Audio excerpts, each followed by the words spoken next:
మొదటి సమూయేలు 23వ అధ్యాయము 16వ వచనం. అప్పుడు సౌలు కుమారుడైన యోనాతాను లేచి వనములోనున్న దావీదు వద్దకు వచ్చి, నా తండ్రి అయిన సౌలు నిన్ను పట్టుకొనజాలడు, నీవు భయపడొద్దు, నీవు ఇశ్రాయేలులకు రాజు వగుదువో, నేను నీకు సహకారి నగుదును.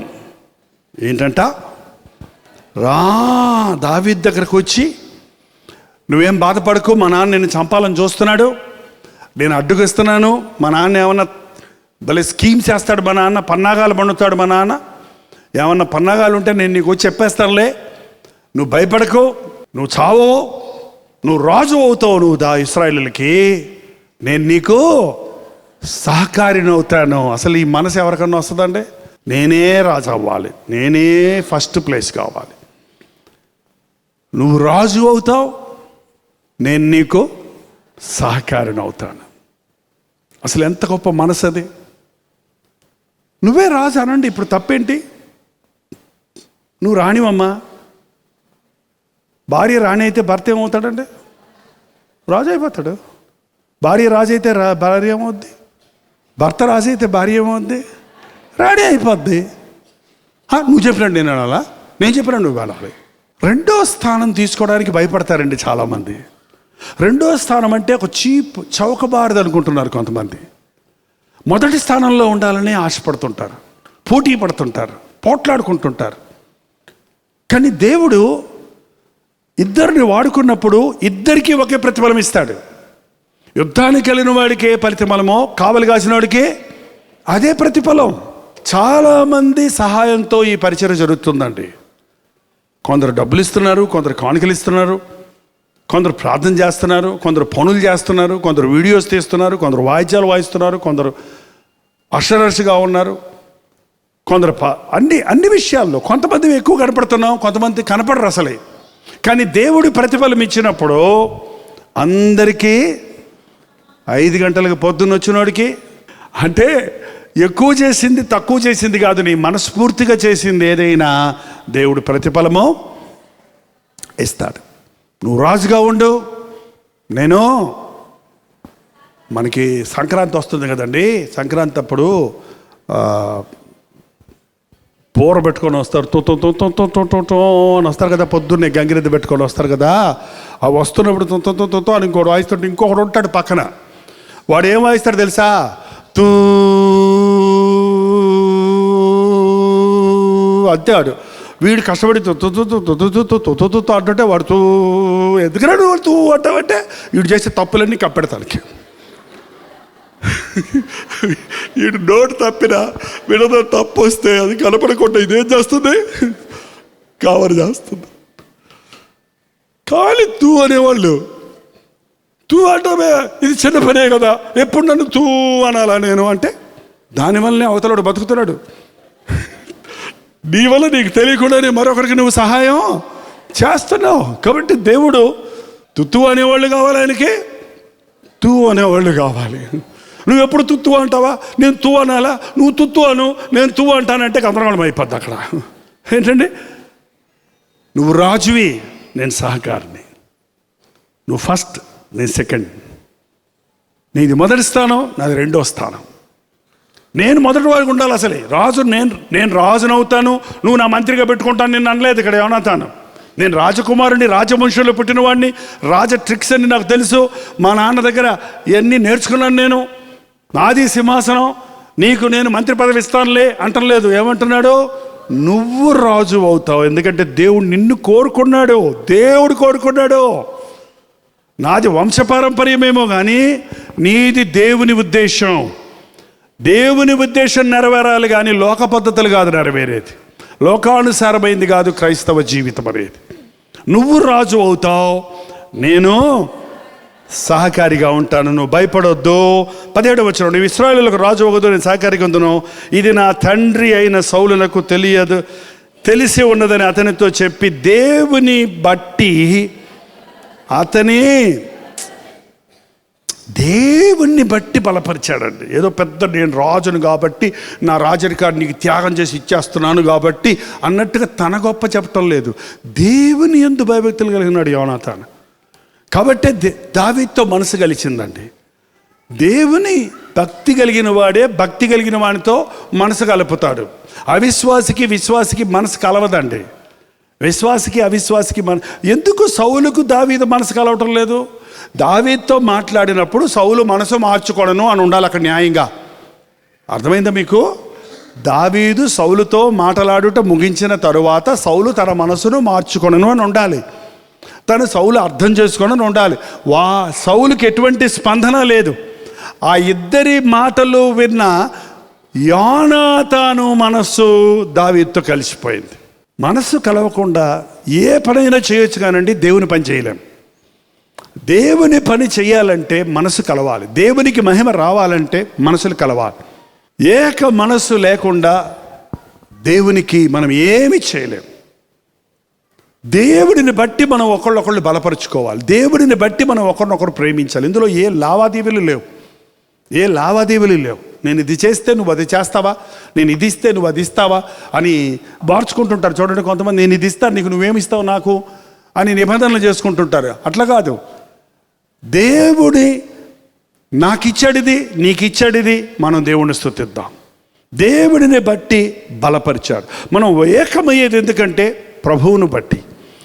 నీ ప్రభు ఎవరు? యేసు ప్రభు. నా ప్రభు ఎవరు? యేసు ప్రభు. మన ప్రభు ఎవరు? యేసు ప్రభు. నువ్వు ఎవరిని వెంబడిస్తున్నావు? యేసు ప్రభు. నేను వెంబడిస్తున్నాను యేసు ప్రభుని. మనం ఎవరిని వెంబడించాలి? యేసు ప్రభుని. ఏంటండి, ఆ ఏక మనసులోనికి మనం రావాలి. అంచె దినాల్లో క్రైస్తవుల మధ్య, సంఘాల మధ్య, సేవకుల మధ్య ఈ మనస్సు ఉంటే ఏ నాడో ప్రపంచం ప్రభు పాదాల దగ్గరికి వచ్చి ఉండేది. అందరూ కలుసుకుంటామని చెబుతారు, ఒక స్టేజ్ మీద మనసులు కూర్చుంటారు, సేవకులు కూర్చుంటారేమో కానీ మనసులు కలవో. మనసులు పరిశుద్ధాత్మ చేత ఏకీభవించబడితే ఉజ్జీవన రగులుకుంటుంది. ఆత్మలు 3 4 కాదు, కుప్పలుగా రక్షణలోనికి నడిపించగలుగుతాం. యోనాతానుకున్న మంచి మనసు, ప్రేమించే మనసు, ప్రార్థించే మనసు, బలపరిచే మనసు, దేవుణ్ణి మహిమపరచాలని ఆశించిన మనసు, అదే మనసు దావీదుకు ఉంది. కాబట్టి వారి మనసులు ఏకమైనవి. ఆ రోజున 18వ అధ్యాయం, వీరిద్దరూ యెహోవా సన్నిధిలో నిబంధన చేసుకున్న తరువాత దావీదు వనములో నిలిచెను. యోనాతాను తన ఇంటికి ఇద్దరు కలిసి ఒక నిబంధన చేసుకున్నారు. వీరిద్దరూ కలిసి ఒక నిబంధనలోనికి వచ్చారు. ఒడంబడిక చేసుకున్నారు. వివాహం అనేది ఒక నిబంధన అండి. అది వాగ్దానాలు అంటారు కానీ అదొక నిబంధన, ఒక ఒడంబడిక. నేను నిన్ను ప్రేమిస్తాను, నీకు సహకరిస్తాను, నిన్ను కలిమిలో లేమిలో, ఆరోగ్యంలో అనారోగ్యంలో నిన్ను విడవక, నిన్ను ఎడబాయక, ఇతరులను వల్లక, జీవిత మరణము మనలను వేరు చేయ వరకు నీతోనే కాపురము చేయదునని అటు భర్త అటు భార్య ఇద్దరు వధూవరుల చేత వాగ్దానాలు చెప్పిస్తాం పాస్టర్లుగా. మేము ఒక నిబంధన చేసుకున్నారు. ఆ నిబంధనను ఎంతమంది మీరిపోతున్నారు ఈ రోజున? మరణం వరకు మన ఇద్దరం ఏక మనసుతో ఉండాలి. మరణం వరకు మన ఇద్దరం కలిసి జీవించాలి. విడాకులు ఇచ్చేస్తాను అంటారేంటి? గబక్కన విడిపోతాం మేమని అంటారేంటి? అది నిజమైన నిబంధన కాదు. ఒక నిబంధన దేవుని సన్నిధిలో చేసుకున్నారు. నువ్వే రాజువి, నేనే సహకారిని. నీ జోలికి నేను రాను, నిన్ను బాధ పెట్టను, నీతో పోరాడను, నాకు ఎటువంటి విరోధం లేదు, ఎటువంటి భేదం లేదు, నువ్వు రాజు అయ్యావన్న అసూయ నాకు లేనే లేదు అని ఒక నిబంధన చేసుకున్నాడు. ఇక్కడ యోనాతాను ఏమేమి ఇచ్చాడో మరొకసారి జ్ఞాపకం ఉంటే చెప్పేంటి త్వరగా. దుప్పటి అంటే తన యొక్క స్థానాన్ని, తన ఆధిక్యతనిచ్చాడు. తన యొక్క కత్తిని అంటే తన యొక్క యుద్ధాన్ని ఇచ్చాడు, తన పోరాటాన్ని ఇచ్చాడు, తన యొక్క బలాన్ని ఇచ్చాడు, అన్నీ ఇచ్చాడు. ఏమి ఇవ్వలేదు? ఇంకేంటి ఇవ్వంది ఏంటి? ఇంకేముంటాయి? సత్యమును దట్టి తర్వాత ఏముంది? సిద్ధ మనసు అనే జోడు. ఏమివ్వలేదు? పాదరక్షకులో ఇవ్వలేదు. మరి పొరపాటున ఇవ్వలేదో, మర్చిపోయాడో మరి ఏమో. మరి దావీదు రాజయ్యాడా? మరి యోనాతాను మంత్రి అయ్యాడా? ఎందుకు అవ్వలేదు? మరి నువ్వు రాజు అవుతావు, నేను సహకారిని అవుతాను అన్నాడు కదా. మరి దావీదు రాజు అయినప్పుడు పక్కనే యోనాతాను ఉండాలి కదా. ఏడి యోనాతాను యుద్ధంలో ఎందుకు చనిపోయాడు? ఇక్కడ చదవండి. దావీదు వనములో నిలిచెను, యోనాతాను తిరిగి తన ఇంటికి వెళ్ళను. దావీదుతోటే ఉండాల్సినోడు మళ్ళీ ఇంటికి వెళ్ళాడు, నాన్న దగ్గరికి వెళ్ళాడు, నాన్నతో యుద్ధం చేస్తున్నాడు. ఏంటండి, అన్ని విషయాల్లో బాగున్నాడండి. అసలు ఇక్కడ నాకు చాలా బాధేస్తుంది ఏంటంటే, దావీదుతో కూడా యోనాతాను వెళ్ళెను అని ఉంటే ఎంత బాగుండో అనిపిస్తుంది. దావీదుతోనే ఉండను. ఆ రోజు రూత్ అన్నట్టు, నీ వెళ్ళు చోటకే నేను వచ్చేదను, నీ జనమే నా జనము, నీ దేవుడే నా దేవుడు, నీవు నివసించే చోట నేను నివసిస్తాను, నీవు మరణించిన చోట నేను మరణిస్తాను, మరణం తప్ప మనల్ని ఏది వేరు చేయకుండా గాక అనే నిబంధన యోనాతాను చేసుంటే ఖచ్చితంగా దావీదుకు సహాయకుడుగా ఎంత గొప్పవాడై ఉండేవాడో, ఎంత గొప్ప సాక్షిగా ఆ పరిపాలన జరిగేదో. కానీ యోనాతాను తిరిగి ఇంటికి వెళ్ళిపోయాడంటే తన నడతను అప్పచెప్పలేదు దావీదుకి. తన నడతను అప్పచెప్పలేదు కాబట్టి అతడు యుద్ధంలో మరణించాడు. ఇది బైబిల్లో ఎప్పుడునండి కథగా ఒకటి తీసుకోవాలి. కథలు ఉన్నాయి, చరిత్రది. కథ అంటే కట్టుకథ కాదు, నిజమైన జీవిత చరిత్రలు, నిజ సంఘటనలు. ఇవన్నీ ఏంటంట, నిజముగా జరిగిన సంఘటనలు. వీటిల్ని సంఘటనలుగా తీసుకొని కొన్ని పాఠాలు నేర్చుకుంటున్నాం. అదే సమయంలో ఆత్మానుసారంగా మనం ఇందులో ఉన్న ఆధ్యాత్మిక భావాన్ని గ్రహించాలి. ఇక్కడ దావీదు ఎవరు అంటే దేవుని యేసు ప్రభు స్థానానికి గుర్తుగా ఉన్నాడండి. యోనాతాను ఎవరు అంటే నువ్వు నేనను. ఈ సౌలు ఎవరు అంటే వాడెవడు, మసిమొకముడు, సాతాను గాడు. ఈ ముగ్గురు కలయికలో యేసు ప్రభు సాతానుతో వాదించినప్పుడు, సాతాను గర్జించినప్పుడు, సాతాన్ని ఎదిరించినప్పుడు, సాతాను జయించి సిలువలో తన ప్రాణం ఇచ్చినప్పుడు మనం ఇదంతా వింటున్నాం, చూస్తున్నాం. యేసు ప్రభు మనల్ని ఎంత ప్రేమించాడో, మరణము యొక్క బలము గలవాడిని అపవాదిని అనగా అపవాదిని మరణము ద్వారా జయించి, అపవాది క్రియలను లయపరిచి, సాతాను తలను చితకగొట్టి మన కొరకు రక్షణను కలుగజేసిన విషయాలను మనం వింటున్నాము, వాక్యం ద్వారా వింటున్నాము, ఎరుగున్నాము. ఇప్పుడు మనం ఎవరితో ఏకీభవించాలి? సాతానుతోనా? ప్రభువుకి మన జీవితాన్ని అప్పగించాలి. నా కోసం ప్రాణం పెట్టిన ప్రభువుకి, నా సంపాదన నీదే ప్రభువా, నా బలము నీదే, నా సామర్థ్యం నీదే, నా సమస్తము నీకే, నీవే నా హృదయంలో ఉంటావు, నీతో నా హృదయం కలిసిపోయింది అనేదే నిజమైన క్రైస్తవ భక్తి. దేవుణ్ణి అక్కడ చూసి దండం పెట్టుకొని పోయే భక్తి కాదు క్రైస్తవ భక్తి. ప్రభువుని తీసుకొచ్చి హృదయంలో పెట్టుకునేది క్రైస్తవ భక్తి. ప్రభువు మనస్సును ఎరిగి, ప్రభువు చిత్తం ఎరిగి, ఆయన ఇష్టానుసారంగా జీవించేది క్రైస్తవ భక్తి. దేవునితో, క్రీస్తుతో మన మనస్సు కలిసిపోవాలి. ఆయన ఏమనుకుంటున్నాడో అదే మనం అనుకోవాలి. ఆయన ఏం చెబుతాడో దాన్నే మనం ఆలోచించాలి. ఆయనతో మనం ఏకీభవించాలి. ఆయనకి నీ హృదయంలో స్థానం ఇవ్వాలి. నీకున్నదాన్ని ప్రభువుకు సమర్పించాలి. నావన్నీ నీవే అని పాట పాడతాం కదండి మన చర్చిలో. వచ్చాము ఎవరికన్నా? అది కాదమ్మా, ఆంధ్ర క్రైస్తవ కీర్తనలో పాత నావన్నీ నన్నెప్పుడు ఊరకే పాటే కదా. ఎప్పుడైనా ఇచ్చారా మీకు ఉన్నాయన్నీ ప్రభుకి? మీకు ఇచ్చారా? ప్రభు కొన్ని ఇచ్చారా మీరన్నీ? ఒకవేళ అన్ని ఇచ్చుంటారు, ఒకటి మాత్రం ఉంచుకొని ఉంటారు, సెల్ ఫోన్. ఏంటంటే అది అలాగే యోనాతాను పాదరక్షకుడు ఉంచుకున్నాడు. మనమైతే నా చెప్పులు కూడా ఇచ్చేసి సెల్ ఫోన్ మాత్రం ఇచ్చే బాబు. ఒకవేళ దొంగోడు నిన్ను దోచుకోవడానికి వచ్చి నీ దగ్గర ఉన్నాయన్నీ బంగారాలు, జేబులో డబ్బులు, పరసలు, చెప్పులు అన్నీ చేయమంటే అన్నీ తీసుకుపోయాను, సెల్లు మాత్రం వదిలిపెట్టిపోయి అడిగి దండం పెడతానయ్యా అంటారు. కదండి, ఎందుకంటే సెల్లు మనకు మార్గం చూపిస్తుంది ఎక్కడికైనా వెళ్తానికి, ఎవరిని పిలుచుకోవడానికి, చెప్పుకోవడానికి. దాని మీద నమ్మకం ఉంటుంది. ఆ సెల్లే నిన్ను నాశనాన్ని పంపిస్తుంది. జాగ్రత్త. నీ సెల్ ఫోను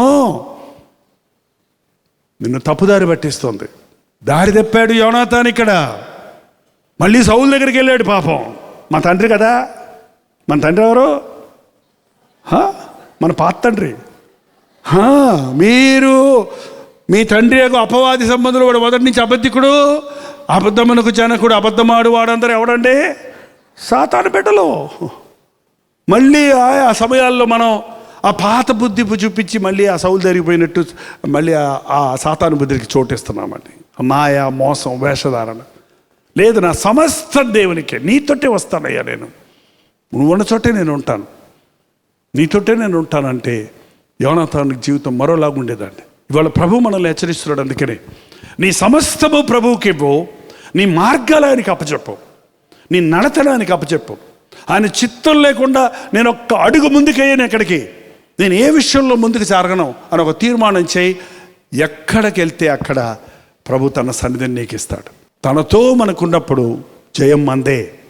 ప్రభు మనతో ఉన్నప్పుడు ఏ శోధనైనా జయిస్తాం, ఏ పోరాటమైనా జయిస్తాం, ఏ అవసరత అయినా తీర్చగలుగుతాం. ప్రభు మనతో ఉన్నప్పుడు గింజుకొని మనం ప్రార్థన చేయాల్సిన అవసరమే లేదండి. ప్రార్థన చేయాలంటే ఏసయ్యా ఏసయ్యా ఏసయ్యా, అబ్బా ఏం ప్రార్థన చేస్తాడు అనుకుంటారు. అంత దూరంగా ఉన్నాడు అనమాట ఏసయ్యానికి.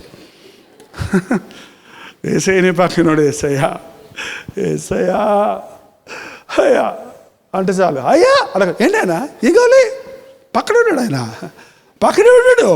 చిన్న బిడ్డ చూడండి, అమ్మా అంటే ఏంటమ్మా ఏమైందమ్మా వెంటనే చూసుకుంటుంది అమ్మా. ప్రభు నీతోటే ఉన్నప్పుడు మనం గింజుకొని నేను 40 రోజులు ఉపవాస ప్రార్థన చేశాను అని బోర్డులు పెట్టుకుంటారు కొంతమంది. అన్ని అంత దూరంలో ఉన్నాడు కాబోలు 40 రోజులు అది రాలేదు ప్రభు. ఏంటంటే నువ్వు దేవుని చిత్తంలో ఉంటే, దేవునితో నీ మనసు కలిపి ఉంటే, నువ్వు మూలిగితే వినపడద్దంట, నువ్వు నిట్టూరిస్తే కూడా అయినా వింటాడు. నిజమైన ఉపవాస ప్రార్థన అంటే ఏదో పరలోకంలో ఉన్న ప్రభువును భూలోకానికి దింపడం కోసం చేసే ప్రార్థన కాదండి. ఇంకా నా జీవితంలో వదిలిపెట్టుకుంది ఏదన్నా ఉందేమో, ఏ పాదరక్షకలో, ఏ స్వార్థమో, ఏ క్షమించబడని పాపముందో అని పరిశీలించుకొని దానిని కూడా దేవునికి అప్పచెప్పటమే కానీ ఉపవాస ప్రార్థన అంటే ఏదో దేవునికి మనం దూరం అయిపోయి గట్టిగా కేకలేసి ఏడ్చి ప్రార్థన చేస్తే అప్పుడు దేవుడు నా ప్రార్థన విన్నాడు అనుకుంటాం కాదు. అది కూడా వింటాడు. అది మొదటిసారి ఒకసారి చేస్తావు. నువ్వు రక్షించబడ్డ రోజు ప్రసవ వేదన పడి కన్నీరు కాచి ఏడుస్తాం, పాపాలన్నిటి కొరకు పశ్చాత్తాపడతాం. కానీ దేవునితో నీ మనస్సు ఏకమైనప్పుడు, ఆయన చిత్తంలో నీవు ఉన్నప్పుడు నీవు గింజుకోవాల్సిన అవసరమో లేదండి. యోనాతాను ఆ పాదరక్షకులు కూడా ఇచ్చుంటే ఆయన జీవితంలో దీవించబడి ఉండేవాడు. లేక తను కోరినట్లుగా ఆ యొక్క దావీదుకి సహకారిగా ఉండి మరింత సాక్షిగా ఆయన్ని మహిమపరిచేవాడు. ఈ రోజున మన ప్రభు మన కొరకు ఆనాడు దావీదు గొలియాతును చంపి ఇశ్రాయేలు జనాంగాన్ని ఎలా రక్షించాడో, మన ప్రభు లోకాధికారిగా ఉన్న సాతాను తల చితకగొట్టి పాపక్షమాపణ సిద్ధపరిచాడు. ఈ విషయం మనం ఎరిగినప్పుడు, ఈ సంగతి మనం నమ్మినప్పుడు మన మనస్సుని, మన సమస్తాన్ని మన కొరకు ప్రాణమిచ్చిన ప్రభువుకి అప్పగించాలి. జింజన్డార్ఫ్ అనే ఒక వ్యక్తి విహారయాత్రలో ఆనందిస్తూ గుర్రం వేసుకొని ఊర్లో మడి తిరిగేవాడట.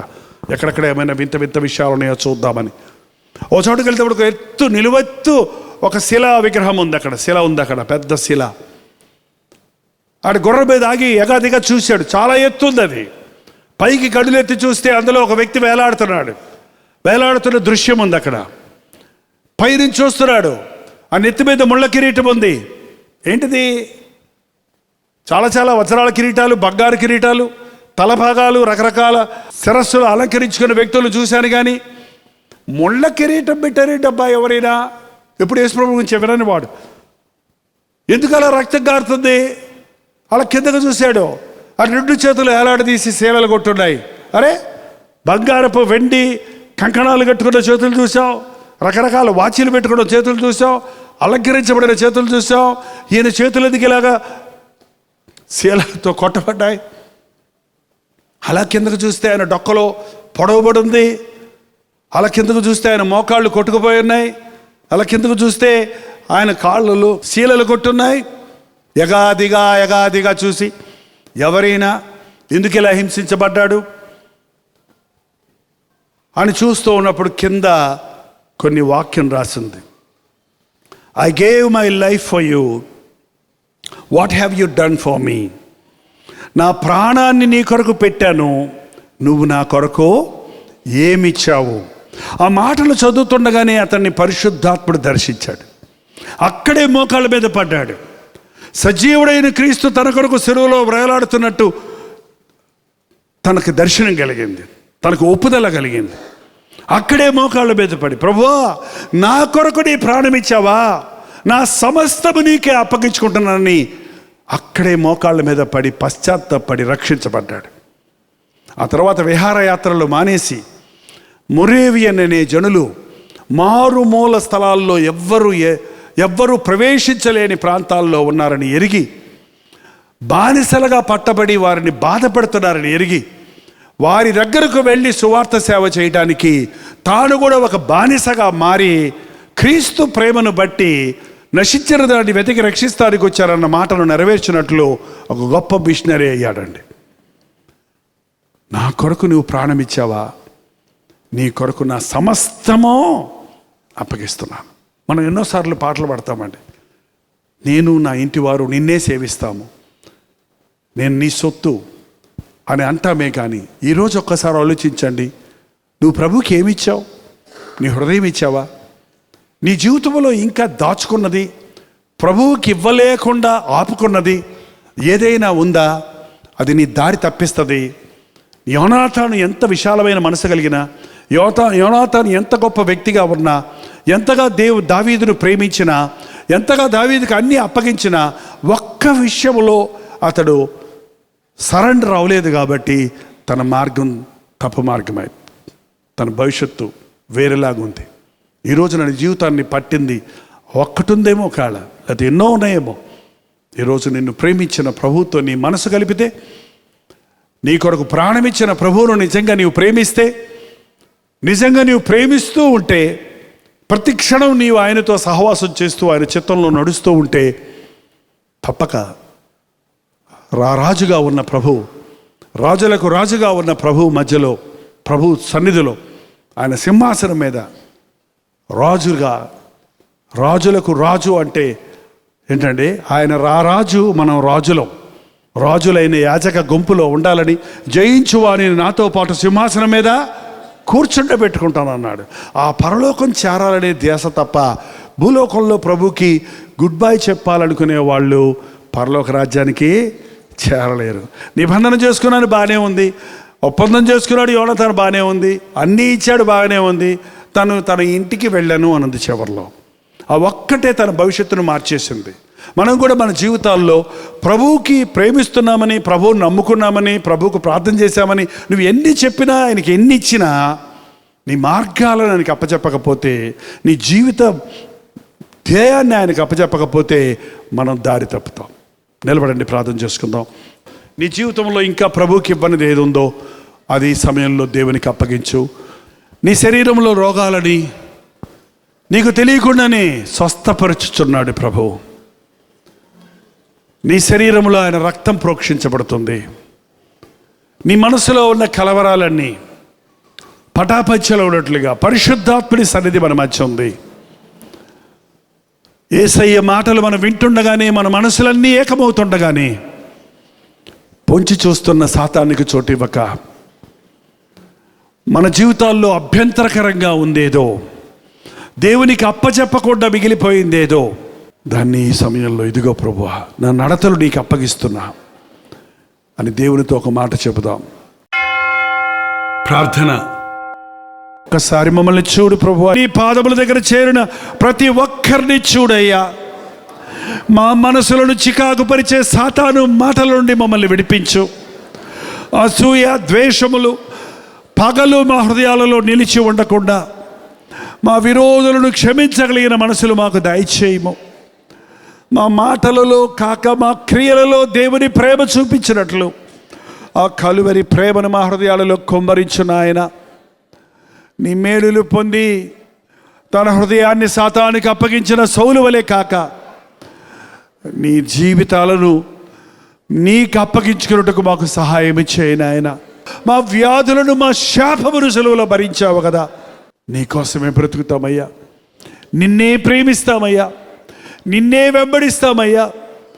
మా మార్గాలు నీకే అప్పగిస్తున్నాము తండ్రి. ఎవరెవరిక్కడ అటువంటి నిర్ణయం చేసుకున్నారో అట్టి వారి మీద నీ అభిషేకమును దయచేయి నాయన. మా మనస్సులో నీ ప్రేమతో పెనవేసి నీ రాజ్యాభివృద్ధి కొరకు, నశించిపోతున్న ఆత్మలను రక్షించిన కొరకు, మా గృహాలలో, మా ఇళ్లలో, మా చుట్టుపక్కల ఉన్న వారి అందరూ నిన్నెరగని వారిగా ఉన్నారు. వారిని నీ యొద్దకు నడిపించుటకు, అపవాదితో యుద్ధమాడుటకు సహాయం చేయి. సాతాను తప్ప మాకు ఏ విరోధి లేడని, దురాత్మ సమూహములతో, వాయుమండల అధిపతులతో మేము పోరాడుచున్నామని గ్రహించి నీ ప్రేమను పంచటానికి మాకు సహాయం చేయి. నీ సన్నిధిలో ఉపవాసం ఉండి ప్రార్థించినట్లుగా పరిశుద్ధాత్మను వారి మీద కొమ్మరించమని యేసు క్రీస్తు నామములో అడుగుచున్నాము తండ్రి.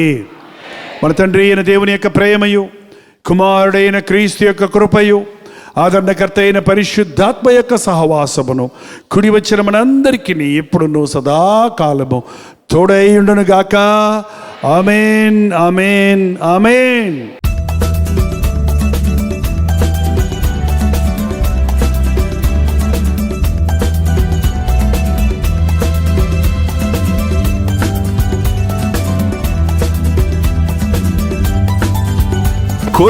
కోల్కతా పరిసర ప్రాంతాల్లో ఉన్న వారికి శుభవార్త.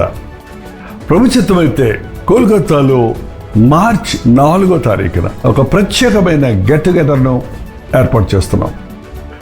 తెలుగువారైన మీరందరూ వస్తారని, అదే సమయంలో బెంగాలీ భాషలో మన టీవీ ప్రోగ్రామ్స్ వీక్షిస్తున్న వారు, హిందీ వారు, తమిళ వారు, ఇతర భాషల వారు కూడా ఈ గెట్ టుగెదర్కు ఆహ్వానిస్తున్నాం. మీరందరూ రండి, మనందరం కలిసి దేవునిని ఆరాధిద్దాం, ఆయన వాక్యం ద్వారా ఆదరించబడదాం. మరి ముఖ్యంగా టెలివిజన్ కార్యక్రమాల ద్వారా వాక్యం వింటున్న మిమ్మల్ని ముఖాముఖిగా చూసి మీకోసం వ్యక్తిగతంగా ప్రార్థించాలని కోల్కతా వస్తున్నాను. రండి, పాల్గొనండి, దైవాశీర్వాదాలు పొందండి. మార్చ్ 4వ తారీఖు మధ్యాహ్నం 2 గంటల నుంచి సాయంత్రం 7 గంటల వరకు ఒకే సెషన్ కాబట్టి ఖచ్చితంగా రండి. మీరు దూర ప్రదేశాల నుంచి వచ్చేవారు తిరిగి వెళ్ళడానికి 7 గంటలకే మీకు ముగిస్తున్నాం. పెందలగడ రండి, 1 గంటకే రండి. దేవుని సన్నిధిలో ఆయన దీవెనలను అనుభవించండి. చిన్నగా గమనించండి, Bible Society of India, Jawaharlal Nehru road, Dharmatala, Kolkata. కింద ఇవ్వబడినటువంటి ఫోన్ నెంబర్కి మీరు వాట్సాప్ పెట్టండి, కాల్ చేయండి. మరిన్ని వివరాలు మీకు తెలియజేయబడతాయి. క్యూఆర్ కోడ్ కూడా ఉంది. లొకేషన్ షేర్ చేసుకోవడానికి ఈజీగా ఈ క్యూఆర్ కోడ్ మీరు షేర్ చేసుకోండి. తప్ప వస్తారు కదా.